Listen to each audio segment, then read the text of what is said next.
রাগের ঔষধ কি সেটা কি আপনি জানেন? যাদের রাগ বেশি, বিনীতভাবে অনুরোধ করছি এই ভিডিওটি দেখার জন্য। আজকের ভিডিওতে আমি আপনাদেরকে জানাবো 3টা মাস্টার মাইন্ড ফর্মুলা। দেখুন, মনের কষ্ট আর চোখের পানি এই 2টা জিনিস কখনো কাউকে দেখাতে নেই। জীবন সুখের না হলেও বলতে নেই আমার অনেক সমস্যা, খুব বিপদে আছি। কারণ কি সেটা জানেন তো? আসলে সবাই কষ্ট দিতে পারে, কিন্তু কষ্টের ভাগ কেউ বহন করতে পারে না। আর যারা সরল, সর্বদা মানুষকে চোখ বন্ধ করে বিশ্বাস করে, সর্বদা তাদেরকেই ঠকতে হয়। অন্যের কাছে ঠকে যাওয়া, আপন মানুষের কাছ থেকে ব্যথা পাওয়া, বারবার হোঁচট খাওয়া, প্রত্যেকটাই জীবনেরই একটা অংশ মাত্র। কথায় আছে, রেগে যাওয়া মানে হেরে যাওয়া। তাই আপনি যদি রেগে যান তাহলে আপনি হেরে গেলেন। তাই সর্বদা প্রতিটি মুহূর্তে চেষ্টা করতে হবে নিজের রাগকে নিয়ন্ত্রণে রাখার। দেখুন, রাগ মানুষের স্বভাবতই একটা বৈশিষ্ট্য। রাগ নেই এমন মানুষ খুঁজে পাওয়া খুবই কঠিন। হয়তো রাগের তারতম্যের দিকে লক্ষ্য রাখলে কিছুটা পার্থক্য দেখা যায়। যেমন কিছু মানুষ রেগে গেলে কথা বলা বন্ধ করে দেয়, কিছু মানুষ ভাঙচুর করে, আবার কিছু মানুষ খাওয়া দাওয়া ছেড়ে দেয়। আবার এমনও অনেকে আছে যারা কিনা বাড়ি থেকে চলে যায়, কখনো কখনো আত্মহত্যার পথও তারা বেছে নেয়।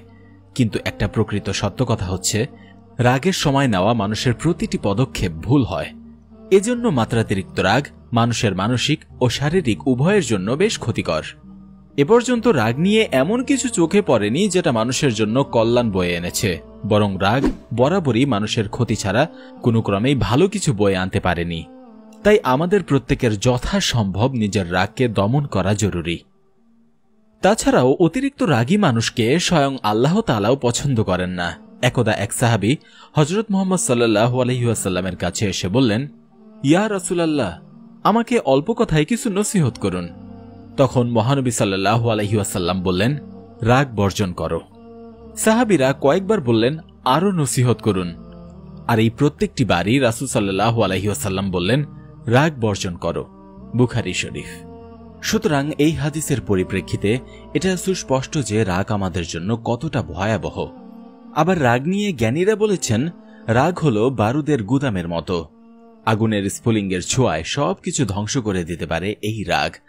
অতএব রাগ নিয়ন্ত্রণের কোনো বিকল্প নেই। ইসলামের দৃষ্টিতে নিজের রাগকে নিয়ন্ত্রণ করতে পারাকে ঈমানদার ব্যক্তির অন্যতম গুণাবলী হিসেবে বিবেচনা করা হয়।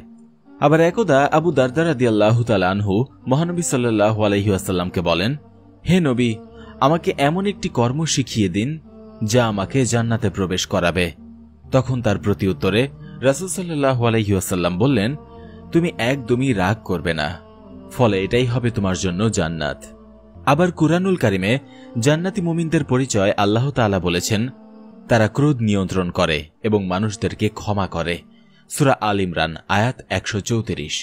এছাড়াও ইবনে উমর রাদিয়াল্লাহু তাআলা আনহু বলেন, আমাদের বিশ্বনবী রাসূল সাল্লাল্লাহু আলাইহি ওয়াসাল্লাম বলেছেন, যে ব্যক্তি ক্রোধ নিয়ন্ত্রণ করবে আল্লাহ তার দোষ ত্রুটি গোপন রাখবেন। বিরক্তি ও ক্রোধে উত্তেজিত অবস্থায় যদি কেউ রাগ প্রকাশের ক্ষমতা থাকা সত্ত্বেও তা সম্বরণ করে, তবে আল্লাহ তাআলা কিয়ামতের দিন তার হৃদয়কে পরিতৃপ্তি ও সন্তুষ্টি দ্বারা পূর্ণ করবেন। সুবহানাল্লাহ। সুতরাং সবকিছুর পরিপ্রেক্ষিতে এটাই বারবার উঠে আসে, কোনো ক্রমেই রাগ করা যাবে না। আর রাগের যে কি পরিণাম সেটা আপনাদের কারোরই অজানা নয়।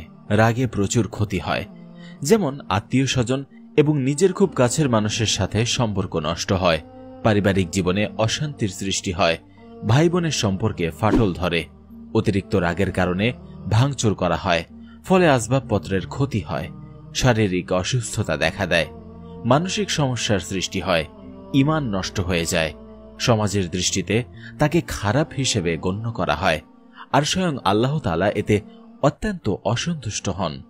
অতএব যতটা সম্ভব আমাদের জীবন থেকে রাগ নামক এই ভয়াবহ সমস্যাটাকে বিতাড়িত করতেই হবে। এখন কথা হচ্ছে, রাগ হলে আপনি কি করবেন? রেগে যাওয়া থেকে বেঁচে থাকতে হলে কি কি পদ্ধতি গ্রহণ করতে হবে সে সম্পর্কে রাসূল সাল্লাল্লাহু আলাইহি ওয়াসাল্লাম বিভিন্ন পদ্ধতি এবং শিক্ষা দিয়ে গেছেন। তার মধ্যে অন্যতম কয়েকটি পদ্ধতি আজকের এই ভিডিওতে আমরা আপনাদের সামনে তুলে ধরব। নাম্বার 1, দোয়া পাঠ করা। আপনি যদি অতিরিক্ত রেগে যান তাহলে আউযু বিল্লাহি মিনাশ শাইতানির রাজিম এটা পাঠ করুন। মহানবী সাল্লাল্লাহু আলাইহি ওয়াসাল্লাম বলেছেন, কেউ যদি মুমিন ব্যক্তি হয়ে থাকে এবং ইসলামের পথে নিজেকে নিয়োজিত করে, তাহলে সে যেন ক্রোধ অনুভব করলে এই বাক্যের দিকে লক্ষ্য রাখে। অর্থাৎ আপনি যদি অনেক বেশি রেগে যান তাহলে মনে মনে আউযুবিল্লাহি মিনাশ শাইতানির রাজিম পাঠ করতে থাকুন। ইনশাআল্লাহ আপনার রাগ কমে যাবে। নাম্বার 2, ওযু করে নিন। রাগকে অতি দ্রুত নিয়ন্ত্রণে আনার জন্য সবচেয়ে সহজ একটি মাধ্যম হচ্ছে ওযু করা। কুরআনুল কারিমে উল্লেখ আছে, যদি কারো অতিরিক্ত ক্রোধ হয় তাহলে সে যেন দাঁড়িয়ে না থেকে বসে পড়ে। এতেও যদি রাগ না কমে তাহলে সে যেন শুয়ে পড়ে। পরবর্তীতে তবুও রাগ না কমলে সে যেন ওযু করে নেয়। কারণ রাগ আসে শয়তানের পক্ষ থেকে, আর আমরা জানি শয়তানকে তৈরি করা হয়েছে আগুন থেকে, আর আগুনকে নিভানোর জন্য পানিই যথেষ্ট। তাই যদি কখনো কেউ অতিরিক্ত রেগে যায় তাহলে তার উচিত হবে ওযু করে নেওয়া। সুবহানাল্লাহ। 3, আল্লাহর ক্রোধের চিন্তা করা। আমাদের মাথায় রাখা উচিত মহান আল্লাহ তাআলা স্বয়ং দয়ালু ও করুণাময়, সেই সাথে তিনি কঠোর শাস্তিদাতা। তাই আমরা দুনিয়াতে যেমন কর্ম করব তেমনই ফল আমাদের পরকালে ভোগ করতে হবে।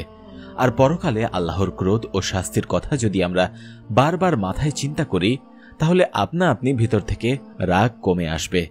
আর যেহেতু আমরা মুসলিম ভাই বোন, একজন মুসলিম এবং মুমিন ব্যক্তি হিসেবে আমাদের উচিত যতটা সম্ভব নিজেদের রাগকে নিয়ন্ত্রণে রাখা। আশা করি এই কয়েকটি পদ্ধতি অবলম্বন করে আমরা প্রত্যেক মুসলিম ভাই বোনেরা নিজের রাগকে সংযত করতে পারব। তো আলোর পথের দর্শক বন্ধুরা, আপনারা যারা অত্যন্ত রাগী এবং রাগের মাথায় হুটহাট ভুল সিদ্ধান্ত নিয়ে থাকেন তারা অবশ্যই বর্তমান জীবন এবং মৃত্যুর পরের জীবনের কথা ভেবে তা নিয়ন্ত্রণে রাখুন। আজকের ভিডিওটি এখানেই শেষ করছি। সবাই ভালো থাকবেন, সুস্থ থাকবেন। আল্লাহ হাফেজ।